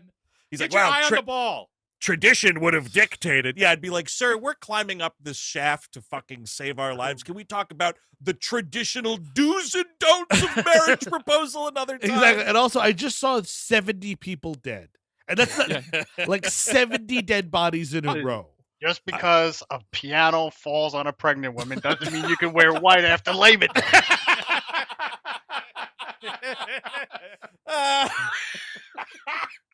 And if I'm Christian, I'm like, "Oh, if we're gonna get into it now, could you not be talking about my future wife's tits?" Also, totally. How about that, dude? How about the fucking slut shaming at the poker table, Mr. Mayor? So shut the fuck up. Everyone in the back is like, "What's going on? We're freezing. The water is cold." No, shut up. We're dealing with something here. We're drowning now. We're going to drown. Drowning. Elena also freaking out because she has claustrophobia. By the way, another thing you can set up with this character early when she's talking with Freddy Rodríguez and he's like, you got to stay in your fucking room. This is where she says, I get claustrophobic really easily. I wanted to walk around the ship a little bit. Yes. Don't have these character nuances like surprise us moments before they may die. You know what I mean? Like, let us breathe a little bit with these characters. But no. She just starts freaking out here, and Richard Dreyfuss is stuck, and Josh Lucas is trying to say, like, look, Elena, all you have to do is push this guy's shoe, and, like, he'll be able to get up and out. You just got to help him. And it's just that obnoxious, we're freezing a scared character, and they refuse to do the thing that they need to do to keep the movie going. No, I hate this shit so much. And as you said, he's stuck now. But if your top just busts open all of a sudden, that would also be fine. If that exactly, you know, if you lose your pants suddenly, well, that's just normal. We hear at Brazzers Poseidon. There we go. Oh my god. So they get the Kurt Russell's trying to get this thing. He realizes there's a screw. He can't reach it. He's like, get the little kid with the little factory hands up here. This movie does in this section, I don't know if it does it on purpose, but it does something that's very effective for me, where it's compounding problems. Yes. But they're never getting anywhere unless you get an 11-year-old boy to do something. Yes. I think which is just impossible. Like, I cannot think of anything in film history that I didn't believe more than this kid being able to open those screws. Yep. I was just like, why are you guys keep going? He's never gonna open those screws. You're all drowning. You're all dead. Yeah. But so they realize, like, oh, if he can get something to use as a screwdriver to get this thing open. So Elena volunteers a crucifix that she has around her neck. And man, Richard Dreyfuss looking at this thing to pass up to Kurt Russell, and he just goes, oy vey, wouldn't that be ironic? Look, oh, Jesus Christ. Too little, too late for that. No yucking it up in the shaft. They get out, and is this when they find refuge at a Mountain Dew machine? They, like, kind of hold on to it for dear life for a little while? Well, that's a Dew machine. I didn't even notice. Yeah, that's I didn't the end notice of either. They do the flooding of the tanks next. Oh, right. Yes, they get to these ballast Oh, tanks. the water level. Yeah, yes.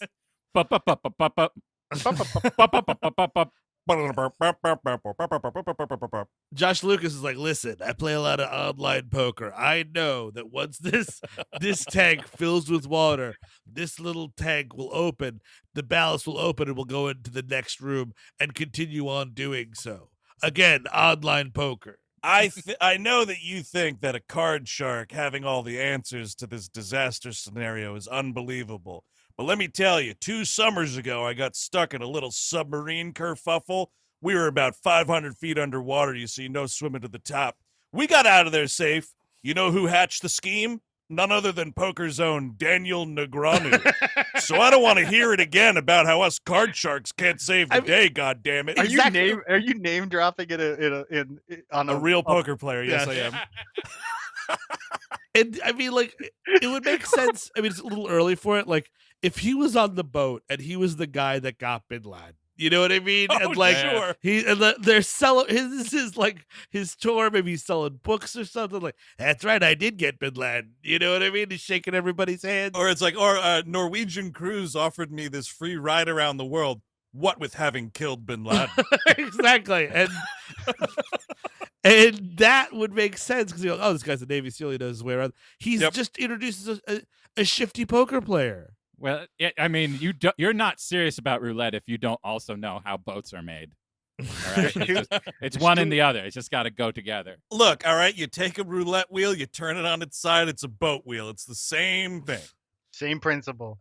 But yes, this is what so they're going from thing to thing, and like it looks like it's dangerous for a moment, but it's not. We all go through it. It's fine. And it's Elena like gets it right. Yeah, we're gonna go through a series of these. That's right. And so they get through the first one fine, and the whole thing with the ballast system in the boat is like the one ballast fills up, and when there's enough pressure in it, it opens a little hatch thing, and then this next ballast fills up, and so on. So that's what they're planning on doing, is sort of riding that until they get to the part of the ship that only Josh Lucas knows about because he's the only one reading these maps, I guess. Mm-hmm. And this is where Elena gets stuck in some wires here. Dreyfuss, heroically realizes that she's not behind him anymore, goes back in the water to get her. By the time they get her all out, Kurt Russell tries CPR, but she has drowned. Yes. Thus closing the window on Richard Dreyfuss admitting that he murdered her friend. He takes out. He has a Star of David necklace and says, "You backed the wrong horse." Oh my god! Oh, yes. To take such a strong stance, it's such a tragic moment. You're wrong. I'm right. He's like devoed. Their relationship sort of mimics Red Buttons and this other lady, but she actually makes it through in the original movie. And they have kind of a father-daughter thing for a while, but that doesn't happen here. And he's just like, "No, Elena, no." Yeah, he's really fucking taking it hard. Yeah. And so then it's like, okay, there is kind of a nice little line or whatever, like when they were trying to get through, and Chris, the fiance there, is trying to get the little boy to get on his shoulders. He's like, "Come on, I was on the swim team. Yes. I'm totally confident I can get you through. It'll be fine. He'll be okay." They get through and whatever. And Emmy Rossum has this nice line where she's like, "You weren't on the swim team." Yeah. Kind of a nice little moment of heroics for this kid. You know, want to hear a little inside story? Ooh, please. I was watching this when I was watching this with my wife. She something happened. I forgot what it was, but she had to leave the room, and I gotta don't pause it, which was really funny. Absolutely. Which we all know what that means. Yeah. And then keep on going. keep on going. And then when she got back, she goes, "What happened?" He goes, "I just went. He wasn't on the swim team." Because that's all that happens for 15 minutes. Yep. Yeah. This is where we get to what I was calling the Carnage hallway, because this is where they find the victims of the flash fire, and this is where Russell says burns the lungs like rice paper. But there's just piles of dead bodies, and they're just walking through it. Again, unexpected from a Hollywood polished, even by Hollywood polished disaster movie standards, this sequence is particularly grim. Well, and that's what's sort of interesting about this movie, because it is so grim. They can't be. No one can be quippy or fun, because it would be way inappropriate.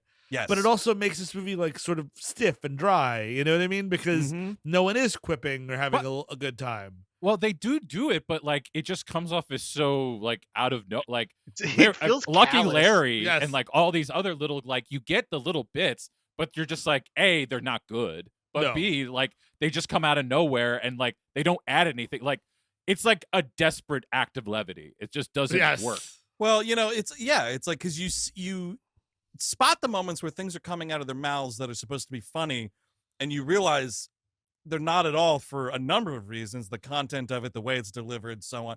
This is where Josh Lucas realizes he got them to where he wanted to go, but his plan is kind of fucked now, because the part of the boat that they're on, the bow, is completely submerged, and they can't get to where he thought they'd be able to jump out. So he's kind of having a little bit of a crisis here. There's a little bit of split. Kurt Russell, Christian, and Emmy Rossum, and I think Richard Dreyfuss is also with them. They go and they find the room where you could fix this issue. Yes. Whereas I think Josh Lucas goes to find the kid. Doesn't the kid go running off for some reason? This fucking kid, I would have a fucking leash on him. Yeah, but I mean, this is kind of towards the end of the movie, and this is where it's a huge mistake. Yeah, because basically all right, we need to find a way out of here or something, and Kurt Russell, Emmy Rossum, and Mike Vogel do, which is but we have to go through the propeller tube. We have to turn off the propeller tube, and that becomes their big thing about who's going to do it. That's the Armageddon bit,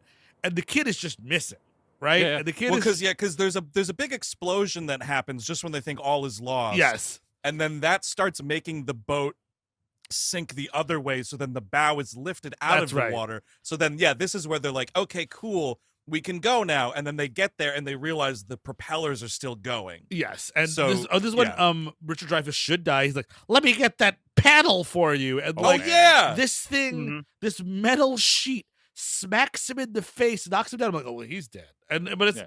But no, he's got a little cut on his nose. He should have been decapitated. Yes, exactly. It's insane. But this is when the movie lets itself down, because for some reason you have if you're going to do the Armageddon moment where it's like, heroic father, sacrificing for his baby daughter, not just his life, but like so that she can have someone to love and yada yada yada, all that stuff. You can't cut that against a kid in a cage with water filling up with it, because then it's competing. Now you're competing against yourself for no reason. These should be two different story beats, or you decide on one. But to have them against each other, one is linked to the other. Which would have been nice. Exactly. They're not. They're totally separate events that have nothing to do with one another. And it's just sort of happening. And you're like, I guess a lot of stuff's happening on this boat. That's all you can say. I don't know, Steve. Have you ever mixed a jolt and a surge at the same time? It's pretty good. And it gets you going. God. That's two tragedies like that right after another. That just gets you a boost. But Josh Lucas and what's her face, Jacinda Barrett, are looking for this kid. And he's in a cage. And like, I think even the mother's like, how did you get in there? And he's like, I don't know. I'm like, no, I don't care how much water is here. How did you get in there? What the fuck did you do? How did you get in the cage? In an effort to get him out, but still, I'm like, stop. How did you get in there? Yes, exactly. But also, I mean, I don't let my kid go more than like 3, Yes. Like she's why is she not watching him? during a fucking apocalypse, practically. He wanders. There's too many I don't knows, yes. Right? Where's Connor? I don't know. When they find him, Connor, how'd you get in there? I don't know. Hey, Jacinda Barrett asked Judge Lucas, how are we gonna get him out? I don't know. Like, come on. It's like when Frank gets stuck in that thing at the kids' playground on Always Sunny in Philadelphia. Yes. You remember that? They're like, I don't know how I got in here. I don't know. My stepsister put me here. I just don't understand. He's in a cage, and they're just like, I don't know. He's just in a cage, and Josh Lucas is like, all he does is like hit the cage a bunch. Is that how it works? He just hits him a bunch, and then he like swims away, and we don't even see, because they're trying to play it as like, oh, maybe Josh Lucas and the boy drowned, which, okay, I don't think so in this movie. Like, he finally just comes up and he's got him, and it's all fine. And if I'm Jacinda Barrett, I'm like, I'm glad you're alive. But once again, how'd you get in there? And Josh Lucas, how the fuck did you get him out of there? I know we're pressed for time. In time. case it happens again, I guess. Look, I know we're pressed for time, but could you just show me the magic hole you found to get into this cage? Like, exactly. You tried the one fucking door that led there, and it didn't work. What the fuck happened? He went above the stage like in Mario and skipped all the rest of it. He found a Lakitu. He got a little cloud and flew away. well, Jacinda Barrett, I hopped into a painting, and that just, that got me in there. I don't know. Son of a bitch, this bubble came. Bubble's about as big as me, and it just moves me right. And all of a sudden, I'm in the other side of the cage, and I go, "Hey, kid, we got to find a bubble. One big for me, one little for you. Get us right out." It's a good thing that I got him when I did, because there was a big eel coming out and trying to get him. Big eel was trying to get up there. And I was kind of getting nervous because my health pie was down to one red slice. I don't know if you could hear it, just said about the music. It was going faster and faster. Oh, that was just in my brain? Yeah, that makes sense. It was just in my brain. Yeah. But again, to cut this against your Armageddon big, heroic, sad, dirter moment, it cuts all of the tension out of that. Any, like, and this is Kurt Russell's death, too. Like, he goes, it's the same thing where it's like, I think it's like, someone has to go and unlock the torpedo tube. Who's going to have that much breath? And like, even Mike Vogel's like, sir, you know that I have the best chance of doing it. And when he turns around to say goodbye to his beloved girlfriend, Kurt Russell just went and did it. Like, yes. That's what he does. And that's fine, but you can't cut it against the kid in the fucking invisible cage. No, exactly. Yeah, it's like one at a time, or just one. Yes. And have it be the one that moves the friggin' story along. Exactly. So, Kurt Russell, great moment of death here. Oh, this, you'll never forget I tell it. you, this has haunted me since 2006. Yeah. Like, I found the way that he dies very, like, realistic looking. Yes. I was like, did they just drown my man for real? Like, because he's doing all sorts of fucking convulsing and shaking in all the right ways. I was like, this is incredibly believable. And then I started getting a lot darker, and I was like, was Kurt Russell watching videos somewhere that like told him what happened? No, they just cloned him and they just killed him off for each take. Oh, totally. Like in the Prestige, you know? Yes. Just drowning those dupes one after one. Hey, all right, Kurt. How do you feel about being? Did you ever see the movie Prestige? A real good movie, right? Yeah. So It's that's cool. gonna be you, Has it even and come you out won't yet? know which one is the you or which one is the man in the box. Yeah, good question, JJ. I think it was actually was Prestige same year as this movie? Oh, good question. I'll find it. 2005, I think. Oh, it's so close. Wait, no, It's- it couldn't have been the same year as it's, Batman It's Begins. 06. It's 06. Oh, it's 06. So yeah, I got this script called The Prestige. Real good stuff. I stole one page from it, and we're going to put it in the movie.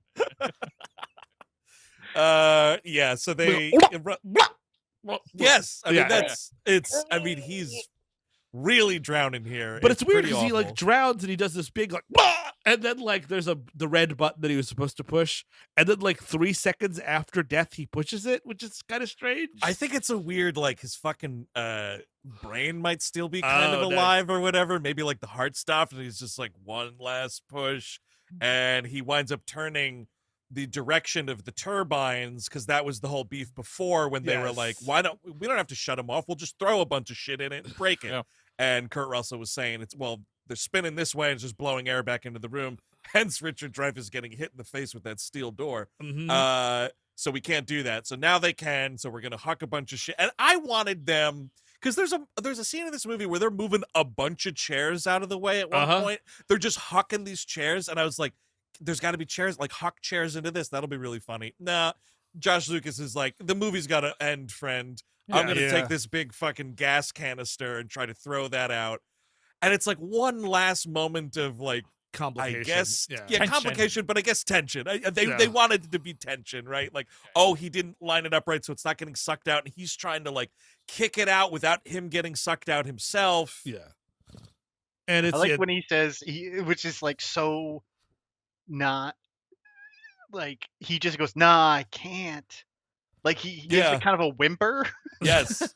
He sort of gives up. He's like, oh, I've come this far. I can't. And they're like, try harder. It's like, well, okay, I'll do that. I'll try a little harder. And then he gets the fucking gas can out there and it fucking explodes. I thought that he was gonna go out with it. Yeah, I thought Yes. that was gonna happen. Yeah, like He That'd be kicks something. it like, okay, get out of here. Do it for me. And he gets suck zoned. Mhm. It doesn't happen. Oh, Big explosion, and now it's like, okay, now we can get up to the propeller tube here, and there's the outside.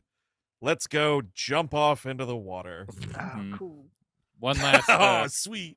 one last thrill as the fucking boat almost fucking sinks us while we're in the. Yippee! yes. Yeah, I'm like, you've done it, man. It's okay. It's like over. you Movie's don't over. don't need to be doing this, but whatever. Just It give me would the be credits. really funny though if they had Richard Dreyfuss like, finally freedom, and then he like jumps off and like breaks his neck, landing on like fucking debris or something. My only regret is that I never got to play a black man. That's just, Oh right. that God was the damn. that motherfucker, man. He, God damn it. He's really something. He's doing a lot these days. He's Yes, going to- isn't he though? He is the scourge of the small booker. It's like, oh, I guess we got Richard Dreyfuss. No, don't do it. No, The I don't. landmine! Look, I know. I like Mr. Holland's Opus too. I do. I think it's a great movie, but please don't do that because we're gonna get in trouble. But yeah, so whoever's left at the end here jumps out. They get into a raft. Yeah. It's Lucas pretty sends up that conveniently flare. placed. Oh yeah, yep. There's a bunch just there's obviously it's the opposite of the Titanic where like they didn't have enough. Oh, yeah. Now, because everyone but 6 people are killed, plenty of life rafts to go around. It was a little late in the movie for this new character, CGI Breath, to show up. That's something. Yeah. Oh, We just never have mastered that, dude. Like even to this Yes. day, because now you see not so much CGI breath, but we're doing a lot of CGI smoking. Mm-hmm. And it's just we don't have a grasp on it to make this shit look real. We didn't in 2006. We don't in 2024. And I mean, you can tell they are running for the fucking exit because Josh Lucas fires a fucking flare up in the sky, and immediately the fucking helicopters are like, "Oh, we're already here." Oh, you didn't Choppers have are to wait. there, Yeah. and there's no like once they get into that boat, no one's saying anything. No, There's no concluding dialogue. The last line of the movie is Josh Lucas goes, "Flare!" before he shoots it off. because that's what you need, a philosophy in a movie. And if there Right. is a philosophy, someone can say something according to that, like, "Oh, we finally made it in spite of all of our troubles," or, "Man, Yeah. thank goodness we sacrificed, that we'll remember Kurt Russell forever because he sacrificed for us." And you know what? Now he won't be known as the shame mayor. He'll be known as the hero. Something. like that. Anything. I Yeah. mean, if a movie, and I'm normally a fan of like once the adventure's over, Yeah. the movie's over, real classic Hollywood style kind of shit. But Sure. like in this instance, you've given us so little about these people that like, okay, you cut off the 25 minutes at the jump.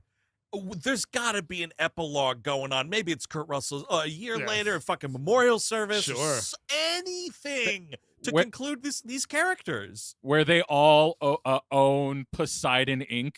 They've split it yes. Yep. between the fucking the three families there. Yeah, Mhm. we're now running this cruise line. Yeah, I guess there could. Okay, so I've given this more thought than you'd expect, but because I so desperately wanted this movie to feel like a movie, I Mm. was thinking about what, and not even like I wasn't even doing this for comedic purposes. I was doing this like because I guess the epilogue is Josh Lucas, the wedding, and then the kid's a ring bearer, and then, Oh yeah, maybe. sure. That's that could something. be. and then they make a joke about like they're like, "Where are you going for your honeymoon?" And it's like on a cruise, and they're like, "Ha ha ha ha ha." Oh no, it's like where are you going on your honeymoon? And they just go Kansas. somewhere dry. Yeah, Yeah, th- yeah. there you go. Yep, And- exactly. Emmy Rossum is absolutely pregnant, watching she's- on Sure. in the pews. She's there. Yep. And they're gonna name it Little Kurt Russell or something. You Little know? yeah, Kurt isn't that Russell. beautiful? That's I like beautiful. that the wedding only the wedding is comprised of only the survivors. Oh, Yeah. absolutely. Survivors only, please. Survivors only reception. Richard Dreyfuss is doing the honors. He's like reading the passages for them. He's found a new beau for sure. Oh, definitely. Yeah. Uh-huh. Maybe he got back together with the other guy. Maybe that's the Oh yeah, maybe that's it. part of it. Well, now that he's loaded or double loaded. Right. Yeah. Exactly. Like, I don't like you anymore. You spent all your money on that boat. But that is the end of Wolfgang Peterson's Poseidon from 2006. We'll go around the horn here for some final thoughts and recommendations, and we'll start with our good buddy JJ Case. What'd you think, sir? As much as there is some competent action sequences, it irks me to no end that they put this in theaters and then they were just like, I'm just not going to watch, even though it has got a beautiful runtime. Oh yeah. I'm not just gonna watch CGI water for that amount of time with no connection to the characters. And you'd think that that'd be a small thing, but man, I just could not care less about the characters, so I couldn't get over it. Chris Cabin. It's not a recommend, but it's just barely not. Like, I find the way this movie is like I said, godless, and I really kind of mean it. Like, it's so obsessed with just like the plainness of death, like the suddenness of death, and like there's some line in it where it's like, God doesn't get to choose who lives or dies or something like that. Oh, Kurt Russell says it to Josh Lucas after Yes. Elena dies. It's like, it's not fair who among us lives or dies through this. Just know that you did everything for her, whatever the fuck it is. And Yeah. I usually say it to you every time I see you. Well, and I appreciate that. That's your Um, opener. Yeah. I mean, Tom does. I think that's really it. If you want to see what this movie is about, I really kind of think what's interesting about it is in that, like, by fucking up the characterizations, by making it so detached, you are actually surprised by who is dead, and like there is no real established pattern. Like Right. it is people that you kind of don't expect in certain points. So like that to me is a little interesting, a little exciting, but everything else is so bad. Like including Fergie having to sing 3 songs, I think, Oh, It's rough. So I cannot sanction this. I'm sorry. Steven. Yeah, it's one of those things where like it's funny, like doing this show sort of warps your perception sometimes. So like for the show, I was thrilled that it was 96 minutes. I was thrilled that there was horrific deaths and that there wasn't much story, etc. You know what I mean? It's exactly what I wanted to watch this week for the show. But as a person and a person who believes in movies and as an art form, you've got to be like, no, this isn't good. And that's kind of what it is. It's just sort of like it just butts up against that a serviceable kind of movie. Because I mean, like Air Force One's a terrific, stupid movie. You know what I mean? And like, right. Which has the most terrific, stupid thing in the world, where a plane takes a bullet for another plane, which I'll never get over. But it's one of those things where it needed more. Just like even like more saccharine shit would be great, because then there would be like something. It was like the sandwich was like 70% jelly, 30% peanut butter. Right. I needed more 50-50. Yeah, no, this is it's like barely a light recommend, and honestly it's just to see the carnage. Like once the carnage is done, like honestly, watch the movie from the start. This is my recommendation. Watch the movie from the start, all right, and then I'm writing this down from the start. Got it. It's as opposed to starting like 10 minutes in, you know. Sure. Right. You start from the start, make things easy on yourself. Then once the boat capsizes, fast forward until you see Andre Brauer just standing there looking at them window panes. Then you get the other bit of mass carnage, and then you can turn it off. Because otherwise there's not a lot here. You know, yes, Steve, I think you sort of put this together perfectly. It's perfect for us to produce a show about. Yeah. But as a movie, it ain't nothing. I will say, I look back through the filmography one more time. I would put my vote in.